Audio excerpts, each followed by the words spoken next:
La Corte Suprema de Justicia ratificó que la Ley de Servicios Audiovisuales es constitucional. Creo que lo que marca el fallo es decir, bueno, enterremos esa concepción privatista que es un derecho romano primitivo de las 12 tablas prácticamente. 4 años es un periodo presidencial, o sea, un presidente está 4 años. Durante 4 años las corporaciones han impedido que los y las argentinas ejerzamos nuestro derecho a la información. En marzo de 2009, Cristina Fernández presentó un anteproyecto de ley y lanza los foros de discusión. Debatir sobre un tema que es central y que es la posibilidad de que todos los argentinos tengan derecho a la expresión y que todos los argentinos tengan derecho a aquellos bienes de carácter social que no pueden ser monopolizados por un sector ni por una empresa. Afirmativo 146 votos, 3 votos negativos. Resultan 44 votos afirmativos, 24 negativos. Estamos viviendo una situación muy especial donde estamos recibiendo un ataque oficialista muy fuerte, directamente relacionado al grupo, bajo la fachada de una ley de ley. Ahora están tratando de generar artilugios legales que estamos seguros que van a ser superados y esperamos con ansiedad la decisión de la Corte Suprema de la Nación para garantizar una plena libertad de expresión para que todas, sean todas iguales y plurales, para que todos los argentinos, desde el más humilde al más grande, puedan expresarse. Un día especial porque en el día de la fecha entra en plena vigencia finalmente la Ley de Medios Audiovisuales.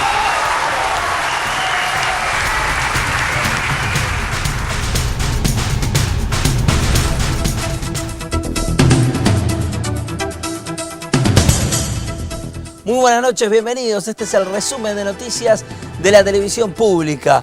Un resumen de noticias de martes, pero ya entrando al miércoles. 21 minutos pasaron de las 12 de la noche. Me cuesta decir ayer, así que voy a decir hoy. Salió el fallo de la Corte Suprema de Justicia que determina la plena vigencia de la Ley de Medios. Es una ley constitucional y nos toca a nosotros anunciarlo hoy, que como decía, ya es miércoles y estamos en 30 de octubre y celebramos también hoy los 30 años de democracia. Gran fecha para celebrar el comienzo de la vigencia plena de una ley verdaderamente de la democracia. Por supuesto, mucho del programa de hoy va a tener que ver con esto, pero también va a haber deportes y está a mi lado Gaby Brevitera. Y hoy estaremos hablando, Pablo, de una nueva victoria de Independiente en la B Nacional, en este caso frente a Sportivo Belgrano, y queda a 3 puntos nada más del último lugar de ascenso directo a la Primera División. Y como cada martes en este programa hay rock, porque hoy no va a ser la excepción, Maxi Martino. Exactamente, y el mundo está despidiendo a Lou Reed, ya sabemos que falleció el domingo a la mañana, paradójicamente un Sunday morning, falleció Lou Reed, así que muchos lo están despidiendo y también vamos a hablar de la influencia de la Ley de Medios, obviamente, sobre la música, algo que ya estuvimos hablando durante muchas veces aquí en la columna de Visión 7 Rock. Muy bien, eso en minutos. Comenzamos ahora con toda la cobertura. La Corte Suprema de Justicia dijo que la Ley de Medios está vigente y que es una ley constitucional. Con 6 votos a favor y la disidencia de Carlos Feil, el Supremo Tribunal le puso fin a una disputa de 4 años entre el Grupo Clarín y la ley que votó el Congreso de la Nación, con un amplísimo consenso de distintos sectores de la sociedad. En los fundamentos, la Corte sostiene que los medios de comunicación tienen un rol relevante en la formación del discurso público y en la cultura, por lo que el interés del Estado en la regulación es incuestionable. En este contexto constitucional, dice que es legítima una ley que fije límites generales a priori, porque de esa manera se favorece la libertad de expresión al impedir la concentración en el mercado. El máximo tribunal también da por finalizado el plazo de desinversión, uno de los puntos que más atacó el Grupo Clarín. Con relación a esto, el grupo conducido por Héctor Mañeto emitió un comunicado donde lamenta el fallo de la Corte y dice que respeta las decisiones judiciales. Además, sostiene que analiza apelar la sentencia ante tribunales internacionales. Clarín insiste en que la ley de medios afecta la libertad de expresión. Eugenio Zaffaroni, uno de los jueces de la Corte, uno de los 4 jueces de la Corte que votó a favor de la ley, habló en exclusiva con Visión 7. Finalmente hoy se decidió la constitucionalidad de la ley que está vigente, porque cuidado, nosotros en la Argentina no tenemos ningún tribunal del país tiene la posibilidad de suspender la vigencia de una ley. Cuidado, la Corte nuestra, si declara la inconstitucionalidad de algo, de una disposición legal, lo que sea, la declara en el caso. Claro. Y respecto de quienes plantearon el caso. Ajá. Nosotros no podemos parar la vigencia de una ley directamente, y en este caso estaba solo suspendida a través de una medida cautelar respecto de los que habían demandado. Que eran 4 artículos de la ley. Claro, pero solo respecto de los que habían demandado. De modo que la ley sí está vigente, ¿no? 4 años es mucho tiempo. Yo soy enemigo de medidas cautelares prolongadas, ¿no? Cuanto más prolongada es una medida cautelar, menos cautelar resulta porque se acerca más a la sentencia definitiva. Obtiene el resultado antes de la sentencia, ¿no? Hay una distorsión temporal de la cuestión que, bueno, claro, hace que el resultado se obtenga a través de una medida cautelar.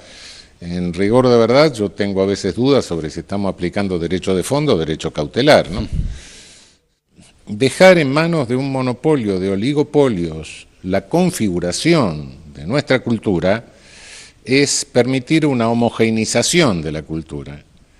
Y nosotros, los argentinos, tenemos una sociedad pluriétnica y pluricultural, y esa es nuestra esencia. ¿Por qué? Porque desde los pueblos originarios hasta los abuelos que vinieron del barco, de cualquier parte del mundo, nos formamos así, y esa es nuestra cultura. Es una cultura plural, de ese pluralismo sale nuestra riqueza cultural, nuestra dinámica cultural. Eso nos obliga a una interacción tolerante, en el mejor sentido de la palabra, no de que vos estás equivocado pero te aguanto, sino en el sentido de la coexistencia pacífica, del respeto al otro, y eso no se puede dejar en manos de un monopolio, de un oligopolio. No quiero... Sí. Bueno, ustedes son periodistas, el librito de Berger y Luckman, sí. Los medios crean realidad. Sí, claro. Yo no sé lo que pasa en Siria en este momento, me entero a través de los medios, claro. Y como me lo muestran creo que estoy viendo la realidad, pero me muestran una película cortada, no sé cuándo empezaron a filmar, cuándo terminaron. Y eso es la realidad que me determina, me condiciona mi conducta todos los días, ¿no? ¿Lo siente como una ratificación de esa independencia por parte de la justicia frente a los poderes que están afectados? Sí, lo experimento de esa manera, sí. Y incluso el resultado plural dentro de la Corte, ¿no?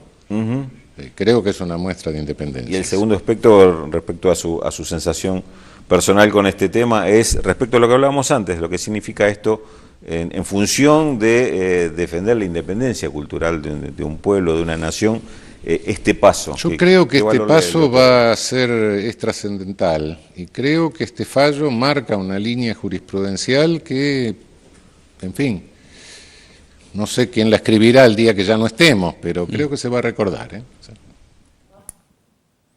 Esas eran las palabras entonces de Eugenio Zaffaroni. Me corrijo de antes, yo decía los 4 jueces que votaron a favor, los 4 que votaron sin ninguna disidencia. Carmen Argibay y Juan Carlos Maqueda fueron los 2 que votaron con una disidencia sobre el artículo 161, y Fait fue el único que se manifestó, que votó en contra de la constitucionalidad de la ley. Martín Sabatella, titular del AFCA, se refirió a esta decisión de la Corte y, por supuesto, anunció que a partir de ahora se empieza a aplicar la totalidad de la ley.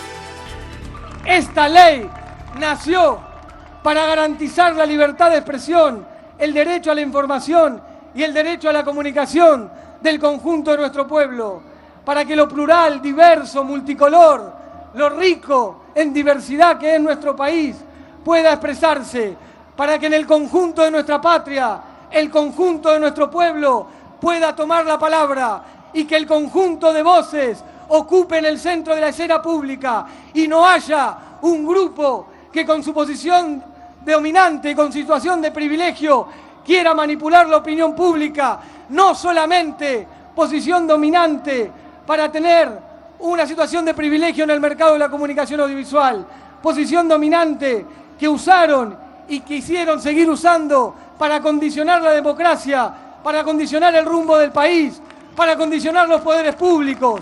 Y hoy se termina esa discusión. Tienen que aceptar definitivamente que la ley de la democracia se aplica. Tienen que aceptar definitivamente que desde el 25 de mayo del 2003 en la Argentina decide el pueblo a través de sus representantes. Se decide en la Casa de Gobierno y se decide en el Parlamento Nacional. Y no se decide más en la oficina de un CEO de ninguna corporación. Por eso, compañeros, compañeras, celebremos, festejemos a pocos días de 30 años de la democracia. Este es el mejor homenaje a nuestra democracia y a quienes dejaron su vida para construirla. Y este es el mejor homenaje también a quien fundó definitivamente en la Argentina la recuperación de la esperanza. Este es el mejor homenaje a Néstor Kirchner. Vamos, compañeros, vamos, compañeras, con esta fuerza, con esta alegría, con esta militancia, a seguir trabajando para ampliar nuestra democracia, para seguir profundizando este rumbo y este camino que volvió a enamorar a los argentinos y argentinas. Fuerza y muchísimas gracias. Lo escuchábamos a Martín Sabatella allí en un escenario que se montó rápidamente en el Congreso porque distintos sectores que apoyaron la ley se convocaron allí. La Corte actuó a derecho, que fue una ley votada por el Parlamento, por los diputados, representantes del pueblo, por los senadores, representantes de los estados provinciales, una ley de la democracia, de Néstor, de Cristina, de toda esta militancia. Yo como militante, como hijo del pueblo, estoy emocionado, orgulloso por todos los compañeros que dejaron en más de 30, 40 años de lucha, una vida por la democracia, por la justicia social. En general, obviamente, una ley de medios de comunicación audiovisual es la expresión más profunda de la libertad y de la igualdad, así que no es casualidad. La verdadera y genuina libertad de expresión creo que se concreta y va a comenzar a consolidarse a partir de hoy. Realmente un reconocimiento merecido. Nosotros sabíamos que era constitucional. Nosotros nunca hicimos nada por fuera de la Constitución. Y además esta era una ley del Congreso de la Nación. Así que tuvimos mucha paciencia, una enorme paciencia, pero bueno, sabemos que para construir democracia también hay que tener paciencia. Y aquí estamos festejando este logro extraordinario. Podríamos decir que es el fin de la dictadura, el fin de una forma de colonizar a través de la comunicación, de mantener anestesiados y adormecidos a la ciudadanía argentina. Despiértense, llegó el momento. Se acabaron los oligopolios, se acabaron los monopolios. Esto reafirma lo que nos vino a decir Néstor desde el comienzo, respetando el mandato peronista, independencia económica, soberanía política, más justicia social, porque esto significa más igualdad, a incluir todos y todas las voces. Yo digo que la construcción social de esta ley es una construcción que le pertenece a muchos, pero lo que sin duda fue invalorable fue la decisión política y el coraje político de la presidenta en ese momento de tomar la decisión de enviarla al Parlamento, que el Parlamento la debate y finalmente la consagre en ley. De soñar y de que esos sueños sean... También se refirió a este tema el vicepresidente Amado Boudou. Un día especial, ¿no? Un día especial porque en el día de la fecha entra en plena vigencia finalmente la ley de medios audiovisuales.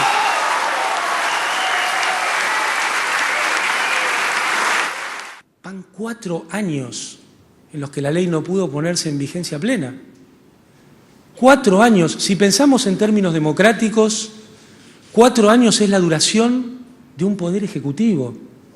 Y alguien pudo detener durante 4 años la implementación de esta ley.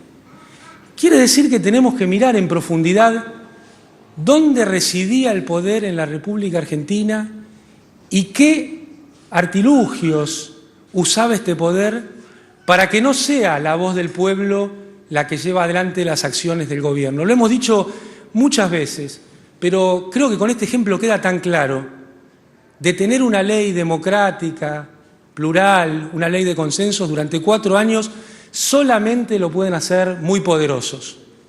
Eso sí, poderosos con la careta que se esconden atrás, por ejemplo, de la libertad de expresión. Estaban peleando solamente por su plata y querían poner como argumento jurídico la libertad de expresión. La Corte Suprema declaró la constitucionalidad de la ley de medios. De eso estamos hablando mucho en este programa de hoy. Es la noticia sin duda más importante en muchísimo tiempo en materia política. Vamos a ver más repercusiones.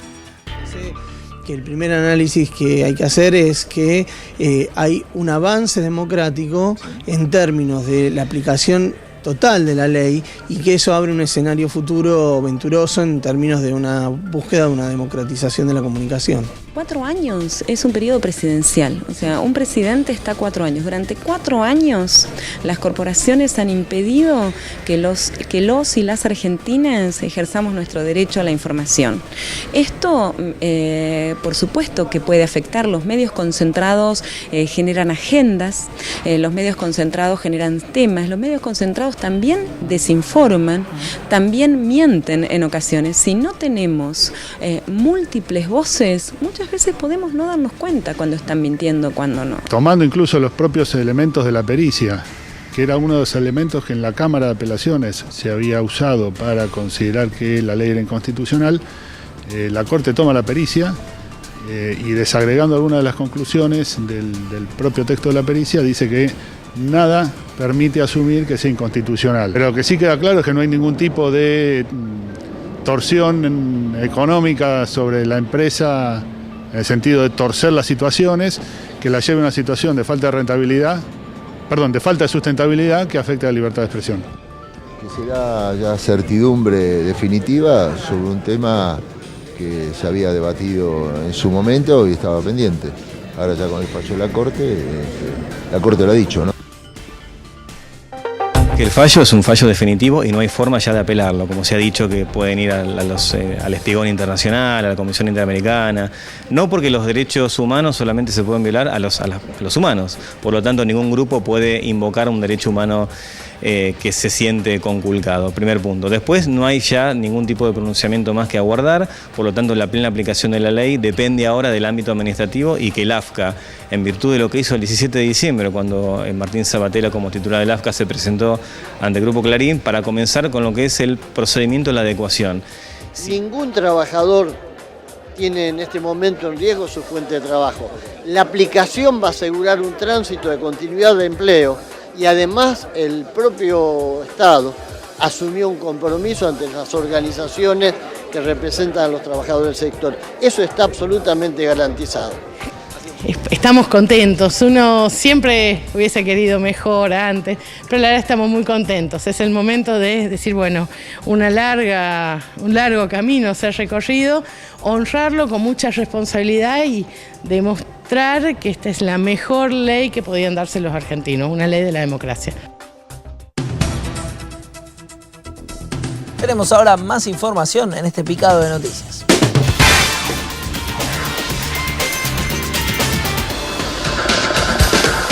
El gobierno nacional aceita el diálogo con gobernadores e intendentes aliados para instalar un marco de contención. Hoy hubo una reunión de mandatarios en San Juan. La diputada electa del PRO, Gladys González, que integró la lista del Frente Renovador, dijo que su espacio no tenía candidato en la provincia y por eso le prestó votos a Massa. El 18 de marzo de 2014 comenzará el juicio oral y público para determinar las responsabilidades políticas y empresariales por la tragedia de Once. La AFIP elevó de 100 a 146 pesos el aporte destinado a la obra social a partir de noviembre e incrementó un 14,41% el aporte de autónomos y empleados con altos salarios. Con un cerebro gigante instalado en el obelisco se realizó una jornada de concientización en el Día Mundial del ACV. Estos provocan 18.000 muertes por año en el país. Víctor Heredia dijo que habló con respeto y recibió insultos. En un mensaje de Facebook defendió a Daniel Filmus, asegurando que es un hombre que sancionó leyes importantes. Los 5 alumnos que provocaron daños en la iglesia de San Ignacio, lindante al Nacional Buenos Aires, deberán cambiarse de colegio. Removieron la cúpula policial en Villa Celina tras los enfrentamientos entre efectivos y manifestantes que pedían justicia por un crimen a manos de falsos policías. El índice de pobreza bajó al 4,7% al término del primer semestre del año según el INDEC. Retrocedió casi 2 puntos respecto a igual periodo de 2012.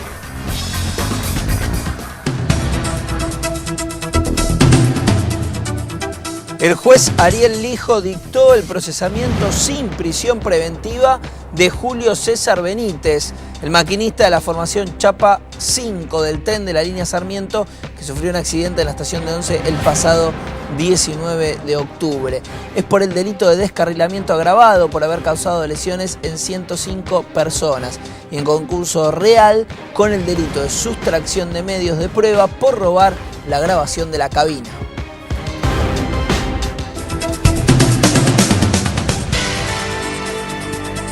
Apareció Francesca en Arrecifes. La niña de 1 año y medio fue hallada sana y salva tras 9 horas de búsqueda en un operativo del que participaron efectivos policiales, familiares y vecinos de esa localidad bonaerense. El hallazgo de la niña se produjo a 7 cuadras de la vivienda familiar por un perro de la división Canes de los Bomberos de Santa Fe. Francesca fue encontrada en una casa en construcción que también pertenece al padre de la niña y luego llevada a la casa de los abuelos mientras se investiga las circunstancias del hecho. El padre quedó demorado por decisión de la fiscal Sandra Bichetti.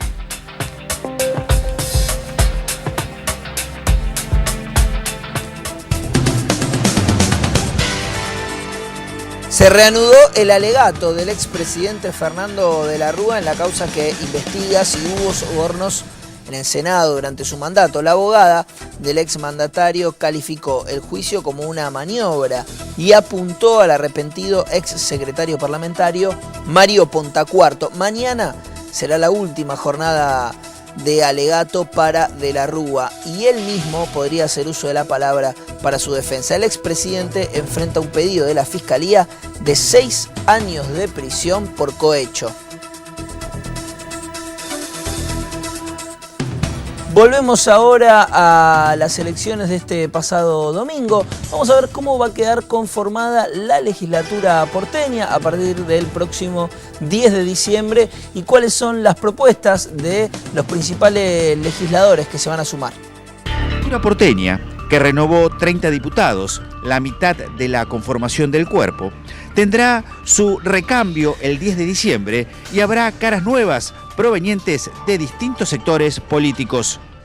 El Frente de Izquierda va a llevar iniciativas que en cambio defiendan el derecho de los trabajadores de la ciudad a vivir en ella, a tener su vivienda, a acceder al hospital público, a la educación pública, derechos que hoy están amenazados. Entre las iniciativas que vamos a llevar está un proyecto de ley para que la jornada laboral en la enfermería de la ciudad sea de 6 horas, con un salario que cubra realmente el costo de la canasta familiar para el caso inicial, ¿no es cierto?, para el salario básico, urbanización de villas, desarrollo de centros culturales. Bueno, estas son algunas de las iniciativas que el Frente de Izquierda va a llevar a la legislatura de la ciudad. Se lograron casi 78.000 votos en la Ciudad de Buenos Aires, es un número muy importante por una fuerza que hace su primer debut con esto. Y lo que vamos a intentar hacer es articular, por supuesto, un espacio progresista en la Ciudad de Buenos Aires, en la legislatura, viendo que la hegemonía del PRO todavía sigue de una manera intacta. Ahora en la legislatura y pensar ya en un 2015 donde recuperemos la Ciudad de Buenos Aires. Ojalá que podamos generar dentro de la legislatura una cultura del encuentro en el sentido bergogliano, no entendido como el toma y daca, sino entendido como el buscar el denominador común para beneficiar concretamente a la población y no te cambie una ley por un contrato, te cambie una ley por la Defensoría del Pueblo y todas estas cosas bochornosas que están ocurriendo a espaldas de la población en la legislatura, ¿no? por un lado, seguir transformando la ciudad de Buenos Aires, y agradecemos mucho que nos hayan acompañado los vecinos, que claramente entonces reconocen la transformación y el esfuerzo que implica. Por el otro lado, nosotros también queremos proponer una alternativa nacional distinta para el 2015, o sea, llevar lo que venimos haciendo en la ciudad de Buenos Aires. Hay que resaltar que temas como vivienda y basura no son problemas que se pueden realmente solucionar desde solamente la ciudad de Buenos Aires. Somos un país con corrientes inmigratorias externas e internas por el fracaso de muchas políticas públicas en las provincias. Por ende, hay que coordinar entre ciudad, nación y provincia. Y la información del ámbito internacional nos lleva ahora a España. Ese país le reclamó explicaciones a Estados Unidos por las escuchas ilegales y espionaje de inteligencia. El embajador estadounidense en Madrid fue convocado por el Ministerio de Asuntos Exteriores para comunicarle que estas prácticas son impropias e inaceptables entre socios y países amigos. Además, una delegación del Parlamento Europeo se encuentra en Washington para hablar sobre el impacto que tienen los programas de vigilancia norteamericana sobre los derechos fundamentales de los ciudadanos del bloque europeo, en particular la afectación del derecho a la vida privada.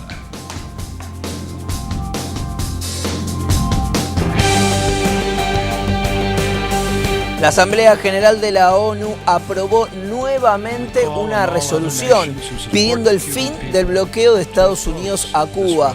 Se aplica desde hace medio siglo. El embargo recibió el rechazo de la ONU como en los últimos 22 años. Hace 22 años que siempre la ONU falla de esta misma manera. La resolución presentada por el canciller cubano Bruno Rodríguez fue apoyada por 188 países, el mismo número récord del año pasado, mientras que apenas 2 votaron en contra, Estados Unidos e Israel. 3 países se abstuvieron. El embargo impuesto en 1962 por el entonces presidente estadounidense Kennedy para forzar un derrocamiento del gobierno de Cuba fue objeto de duras críticas durante el debate en la Asamblea General de la ONU reunida en Nueva York.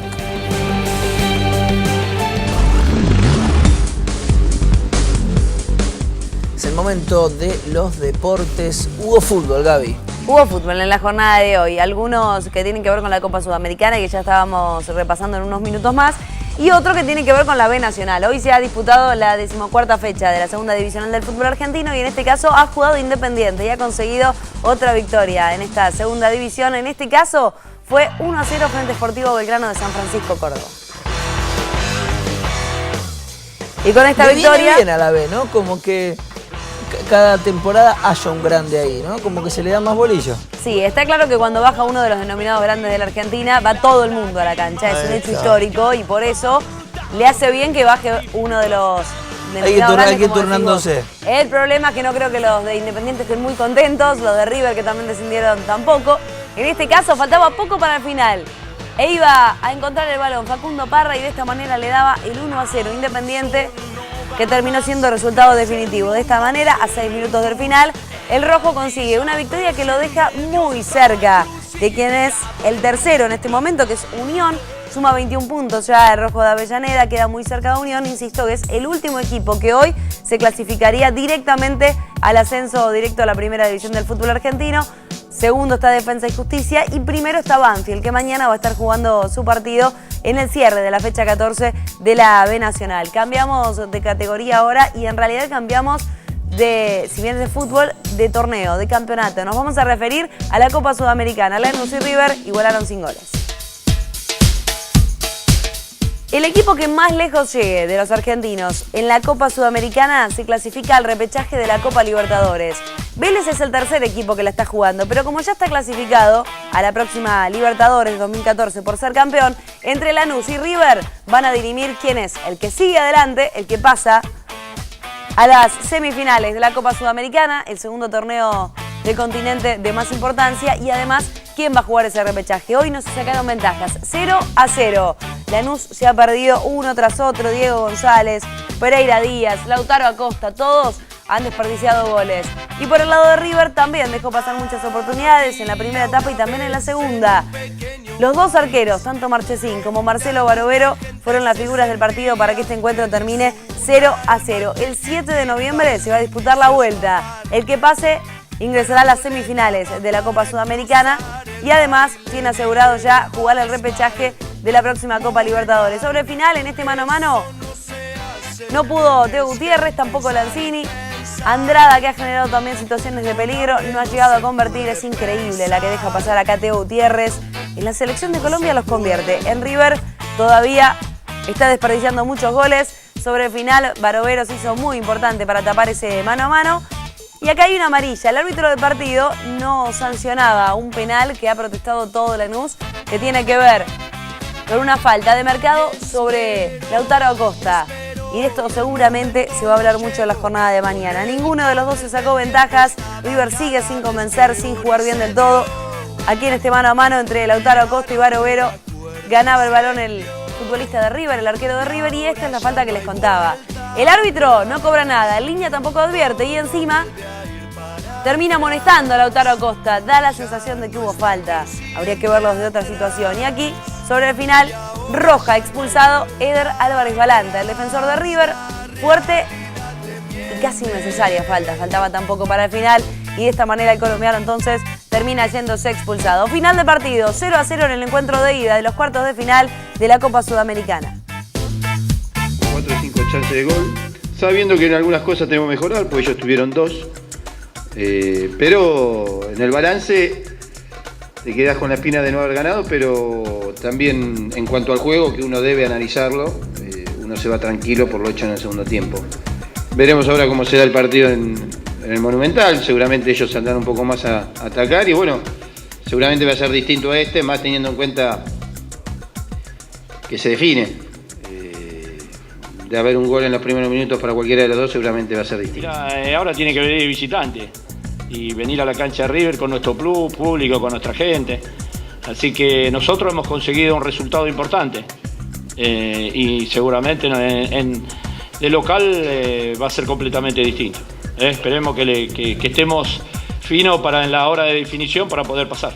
Creo que tanto ellos como nosotros quedamos en deuda con la gente y todo que vio el espectáculo. Y seguramente todo lo que vieron, toda la gente que lo vio. Seguramente son dos equipos que pueden jugar mejor, porque tienen la característica, tienen los jugadores.